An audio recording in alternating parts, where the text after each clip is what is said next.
Padre, te damos gracias por tu palabra. Y te damos gracias, Señor, porque aunque nos gustaría estar dormidos, tú nos has dado tu alarma, Dios, para despertarnos, Señor, a esta realidad. Te damos gracias. Yo te pido, Dios, que los que no creen en ti, Señor, hoy crean, Señor Jesús. Y los que ya hemos creído en ti, Señor, seamos despertados aún más, Señor, a la realidad de tu regreso. En el nombre de Jesús, amén. Los niños pueden pasar a sus clases, los niños y los maestros.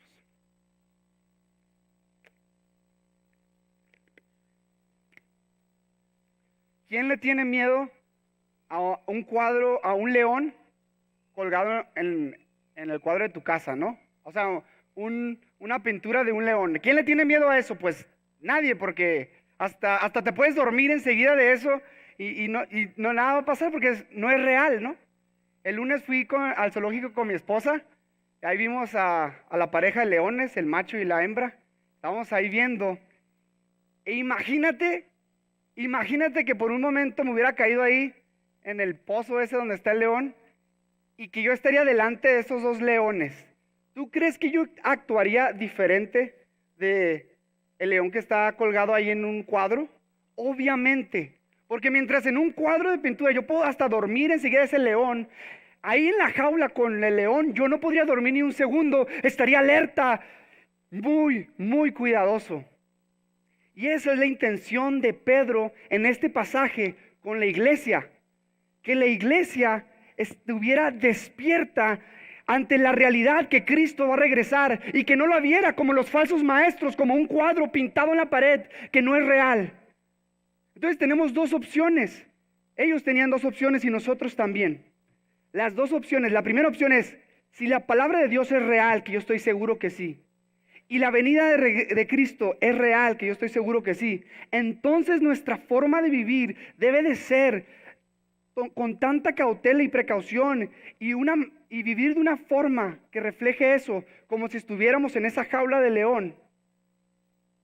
Y la otra opción es de que creyéramos como los falsos maestros que esto no es real, que esto simplemente es un cuento y comamos y bebamos que mañana moriremos. YOLO, you only live once, así que vamos a hacer lo que queramos hacer. Obviamente la segunda es una necedad. Y hoy vamos a ver este mensaje que Pedro tenía a la iglesia. Pero fíjense, vamos a retroceder un poco al capítulo 1 de 2 de Pedro. Y fíjense cómo Pedro empieza la carta. Pedro empieza la carta diciendo que Dios por su gloria y excelencia nos ha dado grandísimas y preciosas promesas, para que por medio de esas promesas lleguemos a ser participantes de la naturaleza divina. Es decir, lo que Pedro está diciendo es de que Dios por medio de su palabra nos ha dado promesas y que cuando nosotros creemos esas promesas, las recibimos, las creemos, vamos a actuar de acuerdo a esas promesas y vamos a parecernos más a Cristo, es decir, ser participantes de su naturaleza divina. Como por ejemplo una promesa, de modo que si alguno está en Cristo, nueva criatura es. Las cosas viejas pasaron, todas son hechas nuevas. Si yo creo esa promesa, yo voy a actuar de acuerdo a ella, voy a actuar como una nueva criatura. Si no creo esa promesa, voy a actuar de acuerdo a la vieja manera de vivir. Entonces es muy crucial que creamos las promesas del Señor. Y eso Pedro nos lo explica en el capítulo 1. Así que, ¿por qué quiere que creamos estas promesas, como decimos, para parecernos más a Cristo? ¿Y por qué queremos parecernos más a Cristo? Porque el propósito de todo, mis hermanos, el propósito de nuestras vidas es darle gloria al Rey de Reyes y Señor de Señores, a Dios Todopoderoso, y el que perfectamente refleja a Dios y trae gloria a Dios es Cristo. Y el propósito tuyo y mío es parecernos cada vez más y más a Cristo, y Él se lleva la gloria. Y como dice el Dr. Piper, y nosotros nos llevamos el gozo. Y esa es la mejor manera de vivir. Es la manera bíblica de vivir para la gloria de Cristo. Así que es importante que creamos estas promesas. Y la que hoy vamos a ver es crucial para que lleguemos a ser más a la semejanza de Cristo. Así que el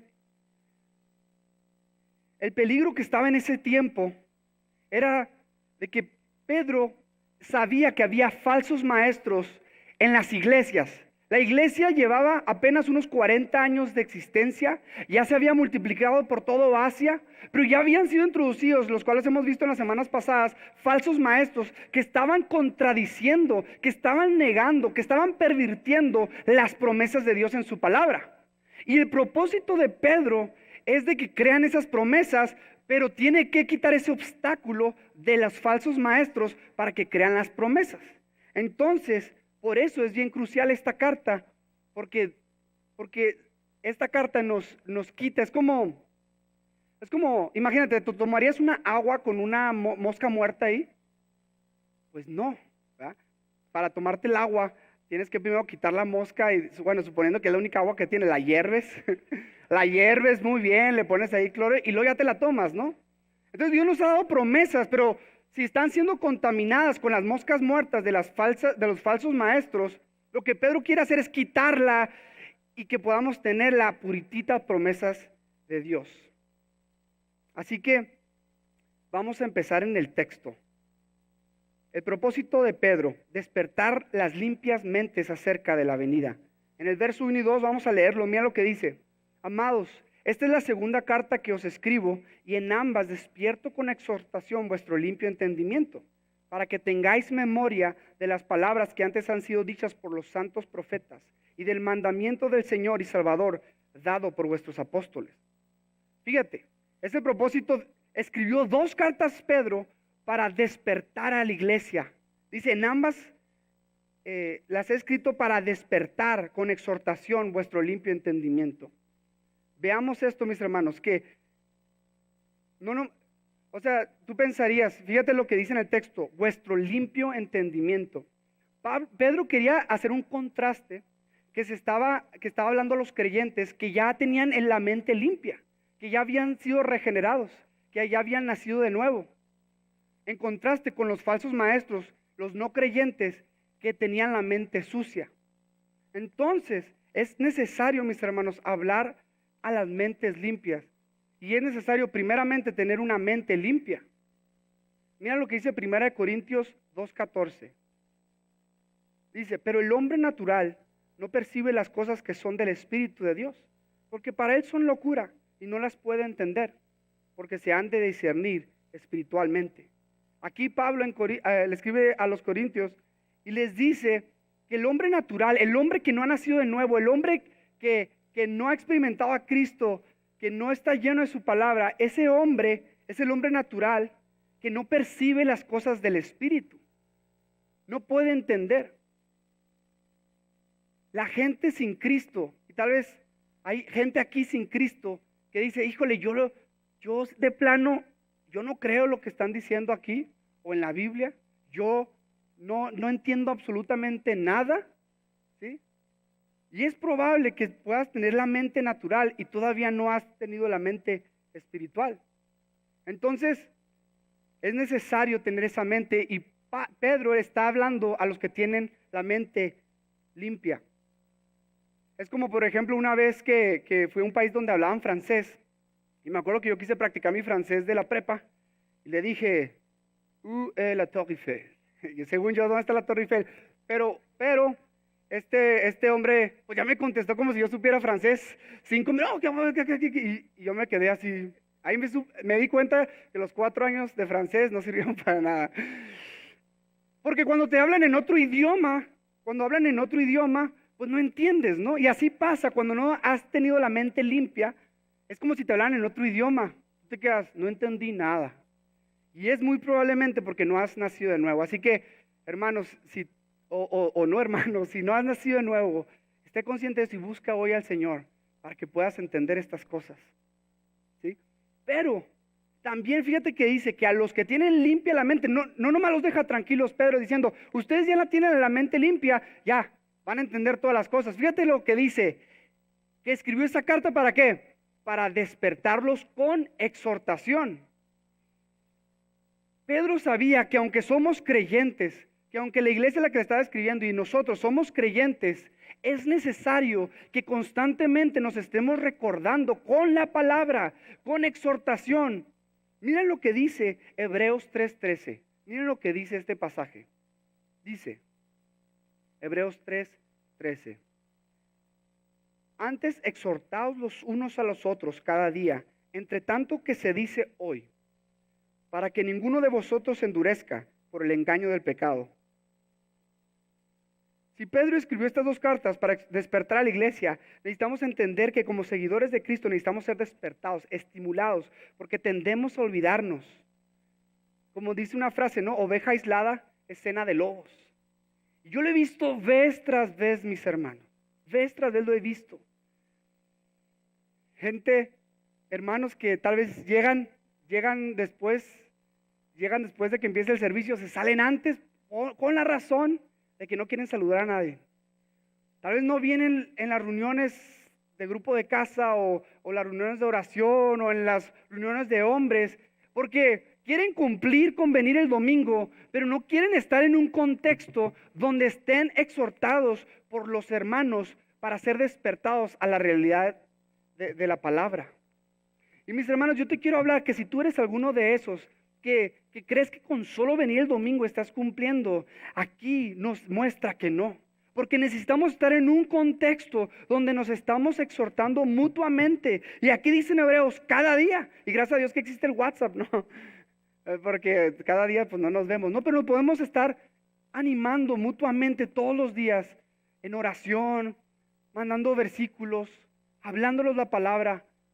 Este es lo que la Biblia nos está enseñando aquí. Así que yo te animo a que te integres. Ahora fíjate lo que dice el siguiente pedazo de la palabra. Dice, para que tengáis memoria de las palabras que antes han sido dichas por los santos profetas y del mandamiento del Señor y Salvador dado por vuestros apóstoles. Fíjate lo que dice. Quiero escribirles esta carta para despertarlos con exhortación, dice, por medio, ¿sí? Para que tengáis memoria de las palabras que han sido dichas por los santos profetas. Y cuando la Biblia habla de los santos profetas, está hablando de todo el Antiguo Testamento, desde Moisés hasta Malaquías, ¿sí? Es decir, Pedro quería recordarles el Antiguo Testamento, y fíjate, no nomás eso, sino el mandamiento del Señor y Salvador dado por vuestros apóstoles. Es decir, lo que Jesús habló, que está en Mateo, Marcos, Lucas, Juan, los evangelios, y lo que los apóstoles nos dieron, es decir, desde Hechos hasta Apocalipsis, toda la Biblia. Pedro, la alarma que usa Pedro, ¿qué es? La otra alarma más poderosa, la palabra de Dios. Y para ser despertados, eso es lo que necesitamos. No necesitamos escuchar pláticas motivacionales para ser despertados. No necesitamos simplemente, todo esto va a salir bien. Necesitamos la palabra de Dios, desde Génesis hasta Apocalipsis. Porque fíjate que aquí Pedro dice todo, aquí incluye todo. Y yo te quiero preguntar, mi hermano, ¿cómo vas con leer toda la Biblia? Mira, te voy a decir lo que los cristianos en China hacen. Los cristianos en China no todos pueden tener Biblia. Ahí existe la iglesia secreta. ¿Y sabes lo que hacen? Arrancan un pedazo de Biblia, pero no por deshonra, sino que se la dividen entre la iglesia, se la memorizan y luego, ya que se la han memorizado, se la van rotando y así se van memorizando la Biblia porque no tienen. Y así pasan por toda la Biblia. Y desgraciadamente, hermanos, hasta podemos tener 5 Biblias de estudio y no hemos leído la Biblia entera una sola vez. Y eso es vergonzoso. Y yo te quiero decir, mi hermano, que si no lo has hecho, esto no es para condenación, pero sí es para exhortación. Haz un plan hoy. Decir, voy a leer de Génesis a Apocalipsis. Agarra un buen plan. Aquí hay planes de lectura. Júntate con otros, pero hazte el plan de hacerlo. Es en 1 año, 2 años. Pero hazlo, mi hermano. De Génesis a Apocalipsis. Entonces, mira, la promesa que está a punto de recordar por medio de Génesis hasta Apocalipsis, usando los santos profetas, lo que dijo Jesús y los apóstoles, es la venida del Señor. Y lo vemos en el verso 10. En el verso 10 de ese capítulo dice que de eso está a punto de hablar. Pero fíjate, Mira lo que dice, la promesa de su regreso se menciona cientos de veces a través del Antiguo y Nuevo Testamento, dándonos una firme confianza de la certeza de su regreso. Hay muchas profecías, cientos de ellas, que hablan acerca de que Jesús va a regresar a juzgar el mundo. Y hoy me gustaría ver unas tres, dos del Antiguo Testamento, una que dijo Jesús y una que dijo el autor de Hebreos. Miren lo que dice Malaquías 4 del 1 al 2. Malaquías 4 del 1 al 2. Dice, porque he aquí, Malaquías 4 del 1 al 2, dice, porque he aquí viene el día ardiente como un horno, y todos los soberbios y todos los que hacen maldad serán estopa. Aquel día que vendrá los abrazará, ha dicho Jehová de los ejércitos, y no les dejará ni raíz ni rama. Mas a vosotros, los que teméis mi nombre, nacerá el sol de justicia, y en sus alas traerá salvación, y saldréis y saltaréis como becerros de la manada. Ahí está hablando hace 2400 años esta profecía de que Cristo va a regresar. Sofonías 3:8, miren lo que dice. Por tanto, esperadme, declara el Señor. Sofonías 3:8. Dice, por tanto, esperadme, declara el Señor, hasta el día en que me levante como testigo. Porque mi decisión es reunir a las naciones, juntar a los reinos, para derramar sobre ellos mi indignación, todo el ardor de mi ira, porque por el fuego de mi celo, toda la tierra será consumida. Otra profecía del juicio de Dios y del regreso de Cristo. Pero mira lo que dice, ya vimos lo que dijo los santos profetas, mira lo que dice Cristo en Mateo 16:27. Mateo 16:27, miren lo que dice Cristo. Dice, porque el Hijo del Hombre vendrá en gloria de su Padre con sus ángeles, y entonces pagará cada uno conforme a sus obras. Cristo habló mucho de su regreso, aquí nomás es un versículo de ello. Y otro, Hebreos 9:28, el autor de Hebreos, mira lo que dice. Así también Cristo fue ofrecido una sola vez para llevar los pecados, es decir, Cristo ya vino, murió por nosotros en la cruz, dice, y aparecerá por segunda vez sin relación con el pecado para salvar a los que le esperan. Y la verdad es que, como digo, hay cientos, si quieren lean todo Apocalipsis y habla ahí del regreso de Cristo. Entonces, ¿por qué Pedro? La pregunta que me gustaría hacer es, ¿por qué Pedro termina esta carta? Y fíjense, es muy importante esta carta porque como ya hemos visto, Pedro, el que Dios, fíjate, Jesucristo lo puso como líder de la iglesia, ¿sí? Y este hombre está a punto de morir, lo dice en esta carta. Y está escribiendo una carta, o sea, son sus últimas palabras para las iglesias, es algo súper importante. Y la pregunta es, ¿por qué recordar esta promesa en específico? ¿Por qué recordar la promesa de que Cristo iba a regresar? ¿Por qué es tan importante? Si vemos el verso 10, fíjate que dice que va a regresar como ladrón en la noche. Y esa enseñanza Pedro la agarró del mismo Jesús, porque él estaba seguida de Cristo. Y Jesús enseñó que Cristo iba a regresar, Jesús mismo enseñó que él iba a regresar como ladrón en la noche. Y vamos a leer todos, si pueden ir a sus Biblias, Mateo 24, versículo 42. Mateo 24, 42.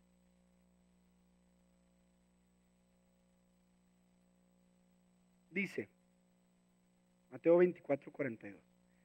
Velad pues, porque no sabéis a qué hora ha de venir vuestro Señor. Pero sabed esto, que si el padre de familia supiese a qué hora el ladrón habría de venir, velaría y no dejaría minar su casa. Por tanto, también vosotros estad preparados, porque el Hijo del Hombre vendrá a la hora que no pensáis. ¿Quién es pues el siervo fiel y prudente al cual puso su Señor sobre su casa para que les dé el alimento a tiempo? Bienaventurado aquel siervo al cual, cuando su Señor venga, le halle haciendo así.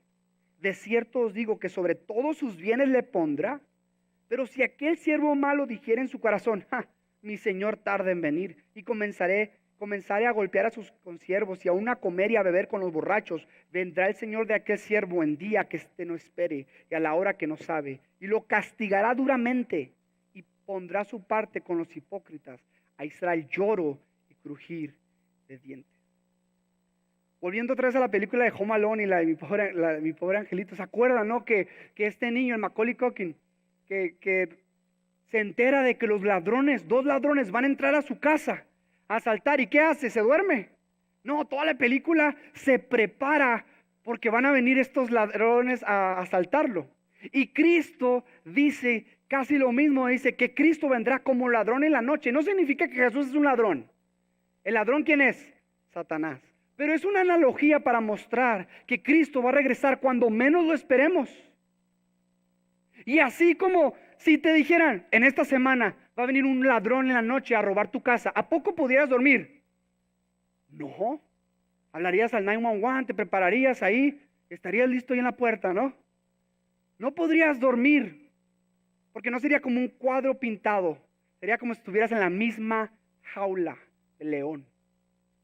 Y Cristo quiere que estemos conscientes de su venida, quiere que estemos alertas, porque la consecuencia de no estar alerta, Jesús mismo la dice.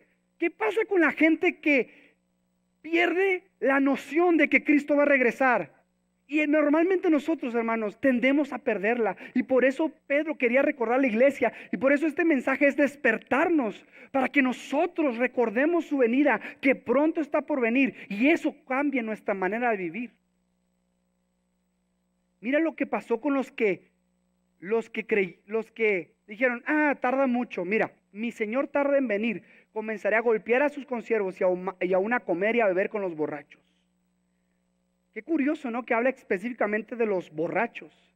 Yo quiero hablar de eso porque aquí, hermanos, habrá gente que está emborrachándose como si fuera algo chido, suave, normal. ¿Acaso no sabemos en 1 Corintios donde dice que no erréis? 6:9. No erréis. Los adúlteros no van a entrar al cielo. Los borrachos, dice, no entrarán al cielo. Ni los fornicarios, ni los que se echan con varones. Por los que creen toda esta mentira de que no, LGTB, que así nacen. No, la Biblia dice que el pecado de la homosexualidad no nos podrá dejar entrar al cielo. Así que, hermanos, no erréis, ni los borrachos, ni los que practican el pecado. Dice 1 Juan que el que practica el pecado es del diablo. Y hay una diferencia, hermanos, y no voy a entrar mucho en ello, pero el creyente, mira, la diferencia entre un creyente y un no creyente es esta: un puerquito y una ovejita. ¿Qué pasa cuando el puerquito se cae en el lodo? Le encanta, es su sauna, su jacuzzi, ¿no? ¡Ay, qué rico! ¿Y qué pasa cuando una ovejita cae en el lodo? Sale corriendo. ¿El cristiano puede caer en el lodo? ¿Puede caer en pecado? Sí. ¿Pero se deleita en él? No. Te deleitas en el pecado, mi hermano. Te gusta emborracharte. Te gusta fornicar. Te gusta ser infiel a tu esposa, esposo. Te gusta. Entonces, mi hermano, te gusta desobedecer a tus padres e irte cuando a escondidas a fiestas. ¿Te gusta eso, mi hermano? Pues entonces, no eres mi hermano.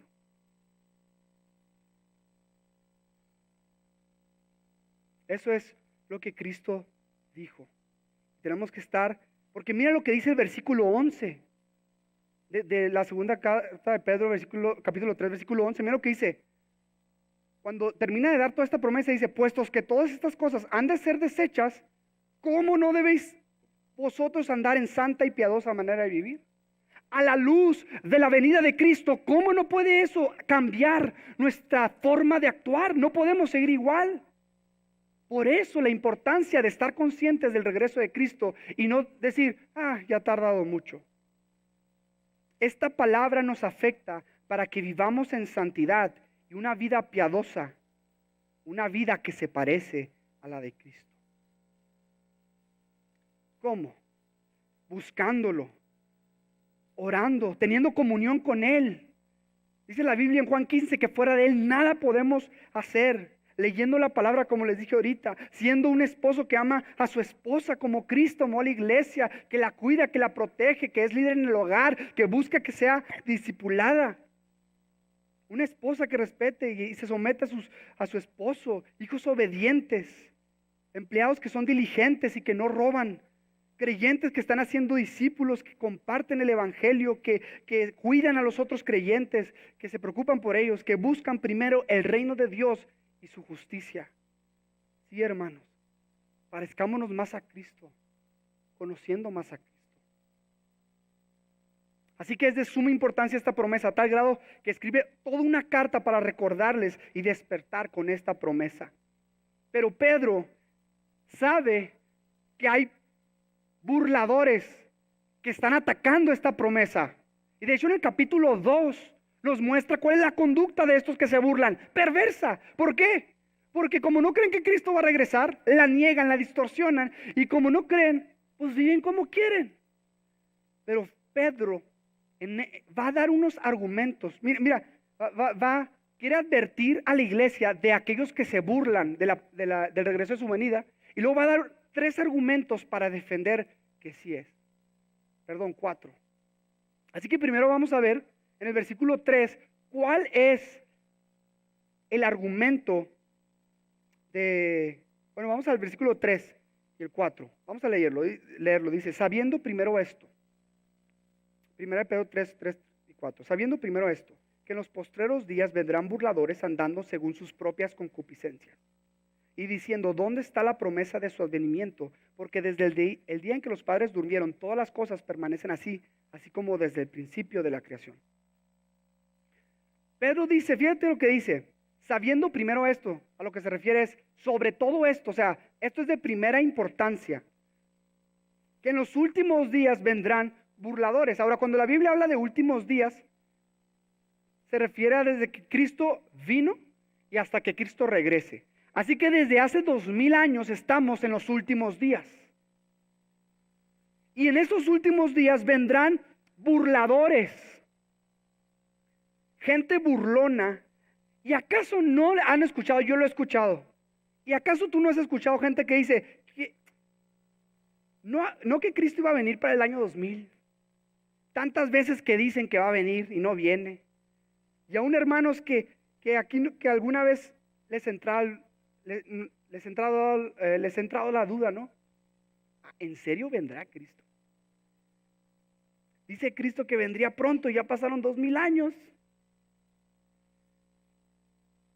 Si Pedro tenía que advertir a la iglesia acerca de esto y solo habían pasado menos de 40 años de que Jesús había ascendido al cielo, ¿cuánto más nosotros necesitamos ser advertidos de estos burlones después de que ha pasado 2000 años? Porque han pasado bastante tiempo. Fíjate el argumento que dicen los burlones. Versículo 5, mira lo que dice. Porque desde el día en que los padres durmieron, todas las cosas permanecen, así como desde el principio de la creación. En otra versión, NTV dice, desde tiempos antes de nuestros antepasados, el mundo sigue igual que al principio de la creación. O sea, el argumento de los burlones, de los falsos maestros será este. Todo permanece igual desde que se creó la tierra. Todo sigue igual. ¿Y qué nos dice que va a cambiar algo? Nada. Todo sigue igual. Y nosotros, como estamos en un momento de la historia que vivimos 70, 80, su máximo 90, 100 años, creemos que hemos visto mucho, pero hemos visto una gotita, mis hermanos. Entonces, mira lo que dice John Piper. Dice, este es un argumento sorprendentemente moderno para rechazar la segunda venida sobrenatural y corporal. Simplemente dice, las leyes de la naturaleza son constantes e invariables. El sol ha salido y se ha puesto. Las estaciones continúan. Las mareas han subido y bajado durante miles de años en perfecto orden. Por lo tanto, deben esperar esta constancia para el futuro. Y cualquier pensamiento de que el cielo pueda enrollarse como un pergamino y la tierra purificarse con un juicio global y feroz por parte del Cristo que regresa es inimaginable e injustificado. Esta es exactamente la posición de mucha de la ciencia moderna. Y hay cientos de pastores y teólogos en las iglesias y seminarios de hoy que rechazan una segunda venida física y un juicio futuro por la misma razón. Dicen eso, ¿no? Nada ha cambiado.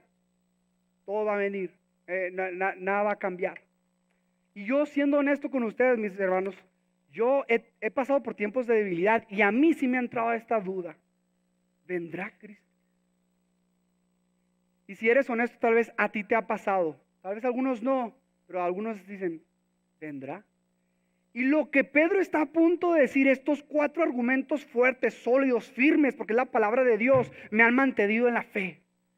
Por lo tanto, vamos a abrir nuestros oídos, porque esto nos va a mantener en la fe hasta el fin. ¿Sí? Mira la primera defensa de Pedro: Dios creó todo. Mira lo que dice el siguiente verso: estos ignoran voluntariamente que en el tiempo antiguo fueron hechas por la palabra de los cielos y también la tierra, que proviene del agua y por el agua subsiste. O sea, esta gente lo primero que niega, o sea, ignoran voluntariamente. ¿Qué es ignorar voluntariamente? O sea, que saben que está ahí, pero se tapan, ¿sí? O sea, no quieren ver lo obvio. En Romanos 1:21, Pablo habla más acerca de esta condición, diciendo, habiendo conocido a Dios, o sea, la gente sabe que Dios existe, no le glorificaron como a Dios, ni le dieron gracias, sino que se envanecieron en sus razonamientos y su necio corazón fue entenebrecido. En otra versión dice, inventaron ideas necias sobre Dios, como resultado la mente les quedó en oscuridad y confusión. El problema no es algo intelectual. Los ateos modernos no es un problema intelectual de que no hay evidencia de que Dios existe, porque la evidencia está aquí, hermano. El problema es moral, que no quieren que Dios existe, ignoran voluntariamente a Dios. Los falsos y los modernos ignoran voluntariamente a Dios porque saben que si Dios existe, es un juez y tendrán que dar cuentas por sus pecados. Y eso no le conviene. Qué ridículo sería. ¿Tú me creerías que si ahorita yo te digo, oye, ¿sabes qué? Te enseño una Mona Lisa. Fíjate, mira cómo se creó esta Mona Lisa. Puse en mi garage ahí como 5 pinturas, baldes, y luego le puse una bombita. ¡Pum! Y salió esto. ¿Qué pensarías? ¿Me creerías? Dirías que estás loco. Qué ridículo es pensar que todo el orden perfecto de la naturaleza, las 20 millones de especies de insectos que hay en el Amazonas, que las gloriosas montañas como el Everest, que todo el mar, que todos los árboles, que todas las especies, que el cuerpo humano, que es maravilloso, que es perfecto, todo eso fue porque se creó de la nada. Y esa nada ha evolucionado tan perfectamente. Es ridículo, mis hermanos. ¿Por qué? Porque prefiere la gente creer esa mentira absurda y escribirla en textos y hacer un museo en Washington para promover la evolución, que ver lo obvio que Dios creó todo. Eso ha sido desde el principio. Así que lo que dicen que es nuevo, en realidad ya estaban teniendo problemas hace 2000 años. Me acuerdo que una vez fui a ver un apologeta, uno que defiende la fe. Y dijo, y preguntó, ¿cuál es el milagro más asombroso? Yo dije, la resurrección. Y otros dijeron, no, pues que esto, que el otro. Él dijo, muy interesante, todos esos son gloriosos, pero su perspectiva era, yo creo que la resurrección es algo glorioso porque es donde alguien está muerto y cobra vida. Pero algo más asombroso es que de nada, por la pura palabra, se creó todo. Y me hizo sentido, y sí es cierto, la Biblia lo dice en Hebreos, ¿no? Capítulo 11, versículo 3, no lo tienen que buscar, pero dice, por la fe entendemos haber sido constituido el universo por la palabra de Dios, de modo que lo que se ve fue hecho de lo que no se veía. Yo quiero que tú un día hagas el intento de decir, quiero crear una rosa, créate, y hazlo para que veas cómo te ves. Pero Dios dijo, sea la luz. Todas las estrellas más grandes que el sol fueron creadas. El mar, los océanos, lo más con hablar. Ese es nuestro Dios, mis hermanos. Entonces, si la palabra de la creación, que es obvio, es cierto, ¿Qué difícil tendremos, qué dificultad tendremos en creer que Job fue tragado por un pez grande? Que una serpiente habló, dicen que son ridiculeces, pero si la creación es verdad, todas esas historias hacen sentido, porque Dios es más poderoso. Claro que Cristo puede caminar en el agua si le creó el agua. ¿Cómo no puede modificar ahí unas leyes? Es que este argumento es poderosísimo porque nos da una confianza en toda la Biblia, muy fuerte. Entonces, nuestra total confianza debe ser en la palabra de Dios, no dudando nada de lo que dice, sino confiando en ella. Por eso insisto, descansa en la palabra, léela, medita de día y de noche en ella. ¿Cuántas veces he tenido que dar consejería o ánimo? Oh, estoy batallando. Y le pregunto, oye, ¿estás leyendo la Biblia? No, siempre. Porque no están confiando, no están firmes en la roca. Así que este argumento, híjole, para mí es suficiente para quitar a todos estos falsos maestros, ¿no? Y aparte que, fíjate el argumento de los burlones, dice, todo ha permanecido igual desde el principio. No es cierto, antes no había nada y de repente hubo todo. Por el puro hecho de la creación de Dios, su palabra, y de que de un momento no había nada y creó todo, es un argumento muy poderoso. Pero no simplemente dice Pedro eso, sino va con el siguiente argumento en el versículo 6 y dice, por lo cual el mundo de entonces pereció anegado en agua. Pero los cielos y la tierra que existen ahora están reservados por la misma palabra, guardados para el fuego en el día del juicio y de la perdición de los hombres. O sea, fíjate lo que está diciendo Pedro. Qué falsedad lo que dicen estos falsos maestros. Dicen que todo permaneció igual. No existía nada. Ahora fue creado todo. Y no simplemente eso, sino que cuando fue creado todo, los hombres se multiplicaron y su maldad se multiplicó a tal grado que Dios mandó un diluvio para juzgar. Y si eso pasó en el pasado, va a suceder otra vez. Ese es el segundo argumento. Que si ya ha sucedido antes, va a suceder otra vez. Pero ¿qué hacen los falsos maestros, los burladores? Ignoran voluntariamente lo obvio. Porque el diluvio, mis hermanos, quiero que sepan que bíblicamente es obvio, pero no nomás eso, sino históricamente también. Mira lo que encontré un artículo por Eric Jones, y este artículo es secular, pero mira lo que dice. Los antropólogos que estudian leyes y cuentos populares de diferentes ubicaciones geográficas y culturas han informado sistemáticamente de un grupo particular de leyendas que es común a prácticamente todas las civilizaciones. Las leyendas han surgido en cientos de culturas en todo el mundo que hablan de un enorme y catastrófico diluvio que destruyó a la mayoría de la humanidad y que solo unos pocos individuos y animales sobrevivieron. Aunque la mayoría de los historiadores que han estudiado este asunto estiman que estas leyendas se suman a más de 200. Según el geólogo evolucionista Robert Scott, dice, la historia de Noé es solo una historia en una colección mundial de al menos 500 historias de inundación, que son los más difundidos de todas historias antiguas y por lo tanto considerado entre los más antiguos.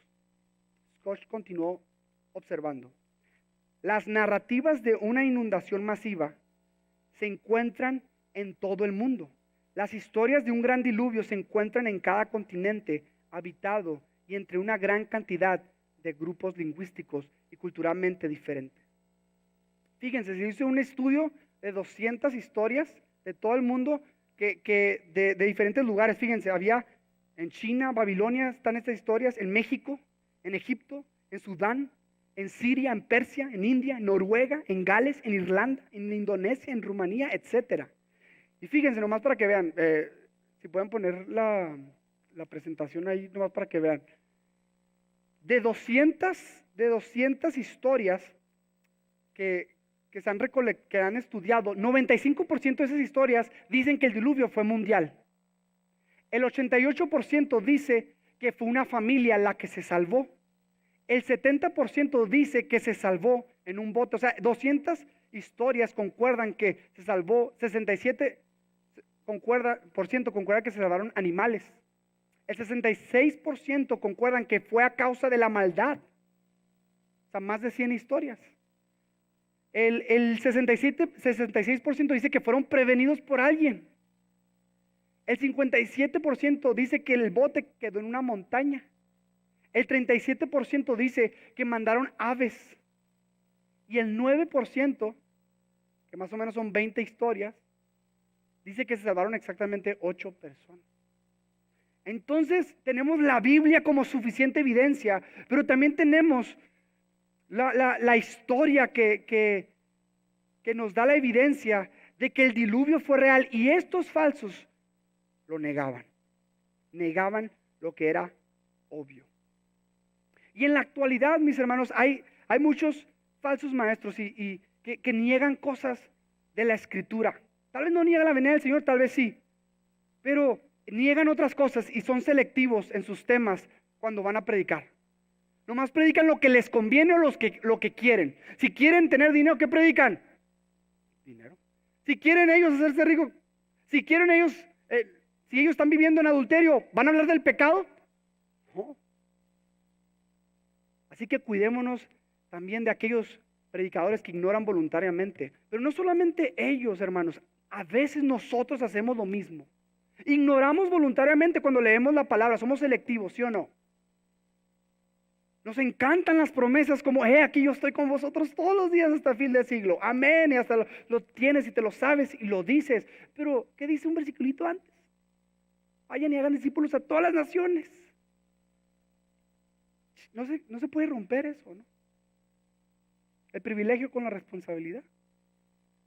Y hay muchos otros, ¿no? Versos, pasajes que somos selectivos. Así que por eso nosotros aquí en la iglesia predicamos lo que se llama predicación expositiva, que se van yendo libro por libro, porque no queremos escoger temas y lo que queremos es hablar todo el consejo de Dios, sin que falte nada. Así que continuemos diciendo, mira lo que dice.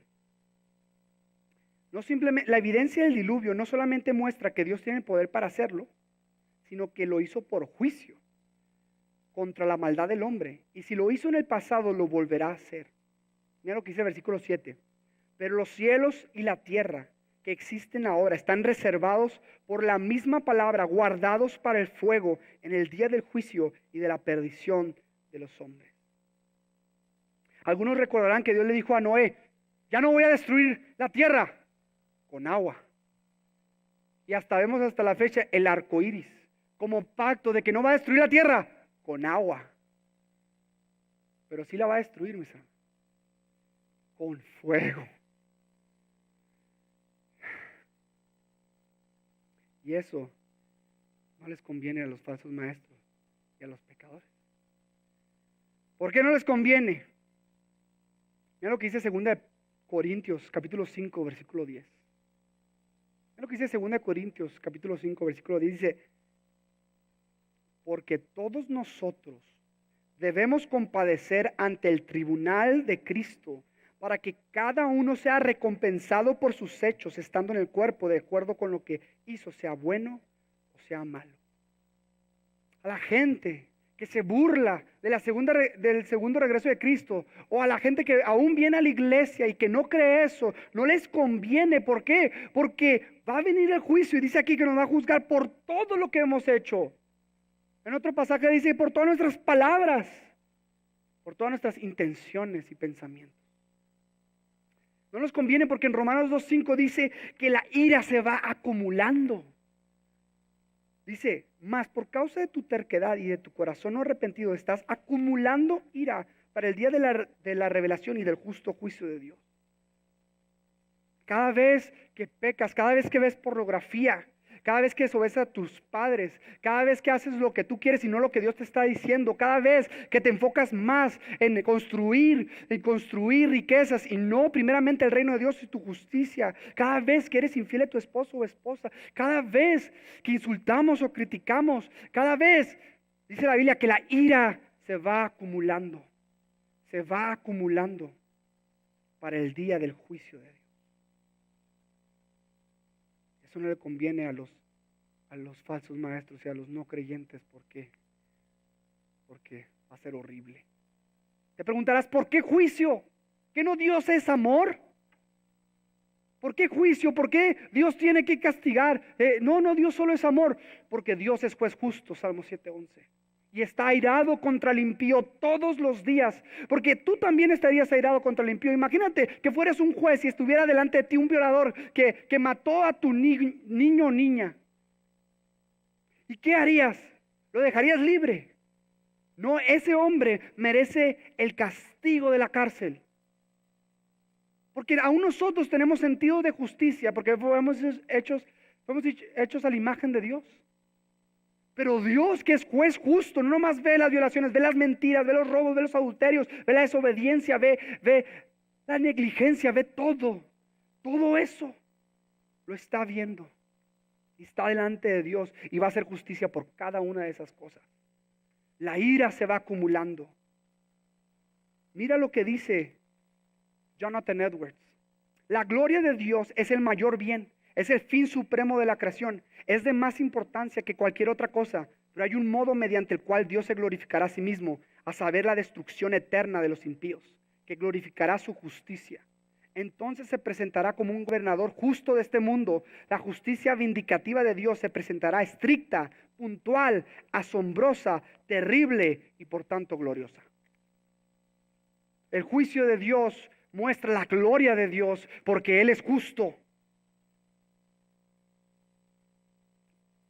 Así que nosotros como creyentes debemos de anhelar el juicio de Dios.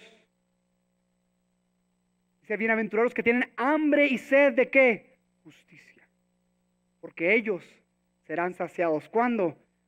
Dios está sacia en este tiempo, sí, pero vamos a ser saciados completamente en el día del juicio, donde Dios va a hacer justicia con todo. Ahora fíjate lo que dice, que ese juicio va a ser con fuego. Toda la tierra va a ser destruida con fuego. Y yo quiero hablar más allá, porque hay algunos que profesan y que tal vez has escuchado. Yo no quiero que seas engañado, que ese fuego va a ser momentáneo y que una vez que seas destruido o aniquilado, ya va a cesar eso. La Biblia habla de que el infierno, la ira de Dios no es momentánea, no dura ni 1 año, ni 2 años, ni 10 años, ni 100 años, ni 1.000.000 de años, ni 1.000.000.000 de años, ni 1.000.000.000.000 de años. Es eterno. Imagínate el infierno, imagínate, no sé si te has quemado, pero imagínate que te has quemado un dedo y que te dicen, te vas a quemar, pero ¿cuánto duras quemándote? 1 segundo porque de volada lo sacas. Imagínate durar 1 minuto ahí quemándote. Imagínate que te digan, va a durar 15 minutos. Ya pasó un minuto y si te parece eterno, dices, todavía faltan 14 minutos. Pero el infierno no son 14 minutos. No hay esa esperanza de que va a terminar en 14 minutos. Vas a correr y seguir y seguir y seguir. Y van a querer ser destruidos, pero no serán destruidos. ¿Por qué? Mira lo que dice este teólogo. Dice, ninguna cantidad de castigo en el infierno, no importa lo mucho que dure, puede nunca expiar los pecados. Es imposible, por tanto, el infierno debe ser eterno.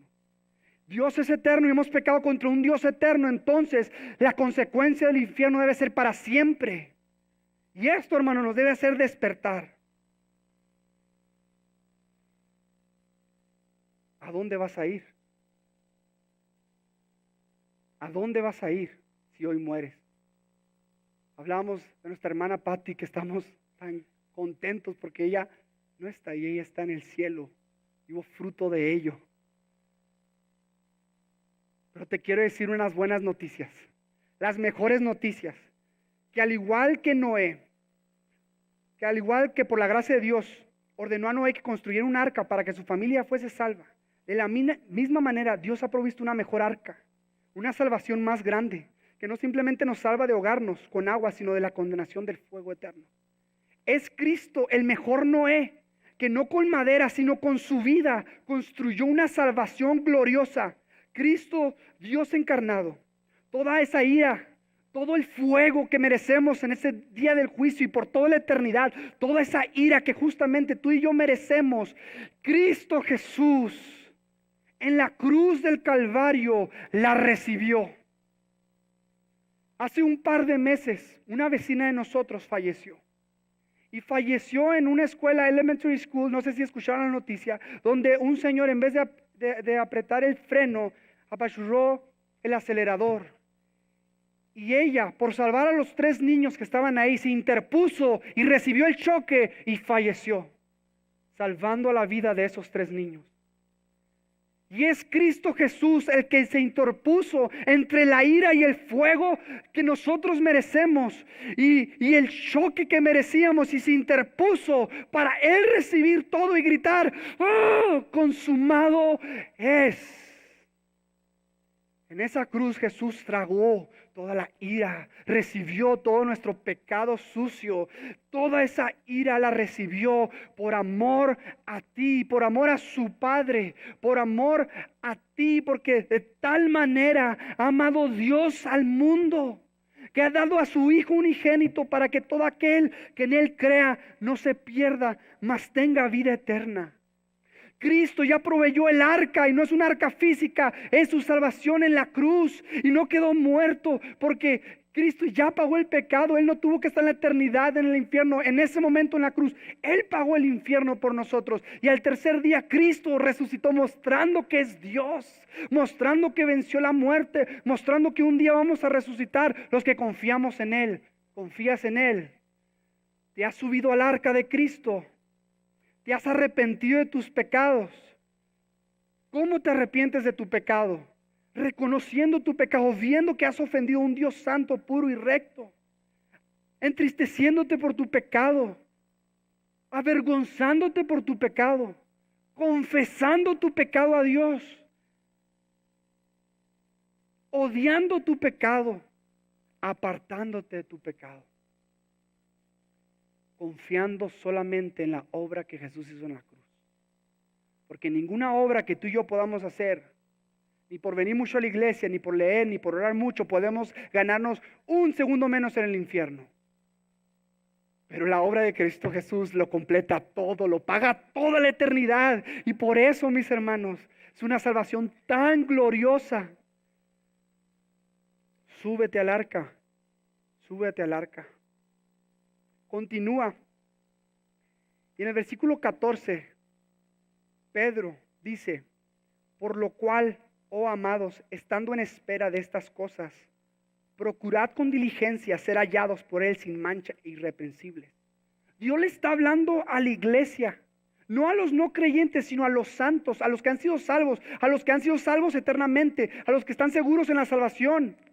Pero dice: por lo cual, estando en espera de estas cosas, de la justicia de Dios, pero de la salvación tan gloriosa, dice: hagan todo lo posible para que se vea que ustedes llevan una vida pacífica, que es pura e intachable a los ojos de Dios. La evidencia de que eres salvo es de que te ocupas de tu salvación con temor y temblor. Y no caigamos en la mentira de que yo ya soy salvo, siempre salvo, y voy a fornicar y mentir y robar. Al cabo Dios me salvó, porque la evidencia es de que no te ha salvado por tu pecado. A los que Dios salva son salvos, pero hay evidencia de ello. Hay evidencia de ello. Entonces Pedro sí quiere que estén como si el león estuviera enfrente del león, alertas. Es como si yo te regalo una pelotita blanca y dice: cuídamela, y tú la agarras y se te olvida, la pones en el carro y se te perdió. Y después de 2 semanas te digo: oye, ¿qué pasó con mi perla de $5,000? ¿Qué era una perla? ¿Por qué no me dijiste? Pues la tiré. Pero ¿qué si te hubiera dicho: mira, esta perla cuesta $5,000, ay de ti si no me la regresas? ¿Me la cuidas? ¿Qué va a hacer esa persona? ¿Qué harías tú? ¿La pondrías en no sé, o sea, irías al banco y cuídamelo, no sé, algo? ¿Por qué? Porque sabes el precio de la perla. Y cuando entendemos el sacrificio de Cristo, mis hermanos, no lo vamos a descuidar. No vamos a tirarle diciendo: Cristo ya me salvó. Sino esta salvación costó tanto a Cristo. Claro que voy a vivir para esa preciosa perla. El creer esta promesa y vivir de acuerdo a ella es estar viviendo y buscando a Cristo. Miren, la defensa número 3, la primera fue la creación, la segunda el diluvio, y ahora fíjate lo que dice: mas, oh hermanos, versículo 8, mas, oh amados, no ignoréis esto, que con el Señor un día es como 1000 años, y 1000 años como un día. Una vez fui a España y les dije: ahorita regreso. Pues mi ahorita es muy mexicano, ¿no? Significa unas 2-3 horas. Y la persona se molestó porque dijo, dijiste que ahorita regresabas. Y la persona para allá, ahorita es, ahorita, o sea, ya. Y pues ya, se disgustó conmigo, ¿no? Para Dios, el tiempo no es nuestro tiempo, ¿sí? Cuando Dios dice viene pronto, no es, ay, vengo en 5 segundos. Dios dice que para Él 1000 años es como un día. O sea, en ese sentido, Cristo resucitó antier. Para Dios, o sea, Él ve la eternidad, Él creó el tiempo, ¿sí? Entonces, los que se burlan, han pasado 2000 años y no ha venido, pura mentira. Pueden pasar otros 10,000 y son 10 días. Porque nuestro tiempo no es el tiempo de Dios. Entonces Pedro dice, ya el último argumento, y dice por qué. Dice, porque Él es paciente. Mira lo que dice el versículo 9. Ya con esto terminamos. El Señor no retarda su promesa, según algunos la tienen por tardanza, sino que es paciente para con nosotros, no queriendo que ninguno perezca, sino que todos procedan al arrepentimiento. ¿Sabes por qué Dios no ha venido? ¿Sabes por qué Cristo no ha regresado? Sí, porque es juez justo, pero también porque es misericordioso, amoroso, que se deleita en la misericordia. Él es paciente para con nosotros. Fíjate lo que dice. No dice, Él es paciente y ya dice, ¿es paciente para quién? Nosotros. Y en el capítulo 1, versículo 3, la carta está escrita a los llamados, a los escogidos. Él, Dios, es paciente para los escogidos, para los que Él predestinó. Miren lo que dice Juan 10:16. Dice Juan 10:16. También tengo otras ovejas que no son de este redil. Aquellas debo traer y oirán mi voz y habrá un rebaño y un pastor. Jesucristo estaba hablando de que el pueblo de Israel, que es un redil, pero que había otras ovejas de Él que estaban en otro redil, es decir, las naciones. Y que había un número de ovejas que tenía que traer a su redil. Y que ellas iban a oír su voz. Pablo también habló de esto en Romanos 11:25. Porque no quiero, hermanos, que ignoréis este misterio, para que no seáis sabios en vuestra propia opinión, que a Israel le ha acontecido un endurecimiento parcial hasta que haya entrado la plenitud de los gentiles. Es decir, Cristo va a regresar bíblicamente hasta que el número exacto de los escogidos sean salvos. Ninguno va a perecer de su mano. Ninguno. ¿Por qué Dios no regresó hace 200 años? Porque Dios en su paciencia, hace 200 años tú no hubieras existido, por lo tanto no lo hubieras conocido y no estarías en el cielo. Y Dios quiere que tú estés en el cielo, adorándole como en Apocalipsis 7:9, de toda tribu, lengua y nación. Hay un número exacto. Y por la paciencia ese número no ha venido para que ese número proceda al arrepentimiento.